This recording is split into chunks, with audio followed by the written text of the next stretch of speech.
ایک بات یہ بھی یاد رکھیے کہ اصل جو چیز ہے وہ عمل ہے۔ آپ نے اگر علم حاصل کر لیا، نصیحتیں آپ سن رہے ہیں، تقریریں آپ سن رہے ہیں، اور علم کا بہت بڑا ذخیرہ آپ کے پاس موجود ہے، لیکن اگر عمل نہیں ہے تو کوئی خاص فائدہ نہیں ہے۔ اس کی مثال ایسی سمجھیے کہ جیسے نہر ہے اور نہر سوکھی ہوئی ہے، پانی نہیں ہے، تو کیا اس سے کوئی فائدہ ہے؟ اگر درخت ہے اور درخت بغیر پھل اور بغیر سائے کے ہے تو کیا اس سے کوئی فائدہ ہے؟ اسی طریقے سے آدمی کے پاس جانکاری ہے، علم کا ذخیرہ ہے، بہت بڑا قابل ہے، لیکن اگر عمل نہیں ہے تو بیکار۔ اس لیے عمل کی نیت ہونی چاہیے۔ ہم تمام اہل ایمان، اہل سنت، سب کی جو ہے یہ نیت ہونی چاہیے اور کہ ہم عمل کریں گے انشاءاللہ۔ لہذا جہاں جہاں بھی آپ جلسوں میں جائیں، تقریریں سنیں، تو اس میں مقصد ہو کہ ہمیں عمل کرنا ہے۔ اب ہوتا یہ ہے کہ ہمارے ہاں جلسے ہوتے ہیں، پوری رات جلسہ سنا اور فجر کی نماز ختم، نمازوں کی طرف ذوق و شوق نہیں، ادھر رغبت نہیں، تو پھر عمل کی نیت کہاں رہی؟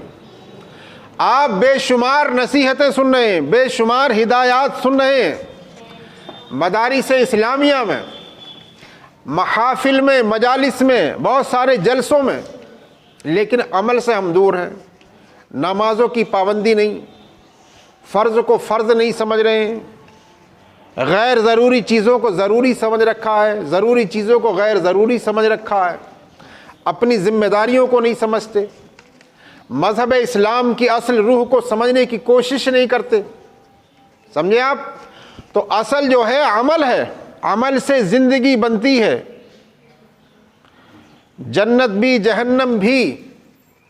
یہ خاکی اپنی فطرت میں نہ نوری ہے نہ ناری ہے، تو اپنی فطرت کے اعتبار سے جو مٹی ہے یہ نہ نوری ہے نہ ناری ہے، عمل سے ہی اثر مرتب ہوتا ہے۔ اس لیے آپ اپنی زندگی کو اگر مؤثر بنانا چاہتے ہیں اور آپ چاہتے ہیں کہ اللہ کے یہاں بے حساب اجر و ثواب ملے اللہ کے یہاں سے، تو آپ عمل کی طرف توجہ دیجئے۔ جتنا آپ سنتے ہیں عمل کی نیت سے سنا کیجیے۔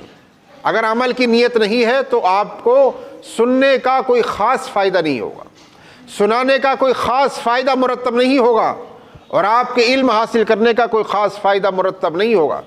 اس لیے نیت ہونی چاہیے عمل کی نیت ہونا چاہیے۔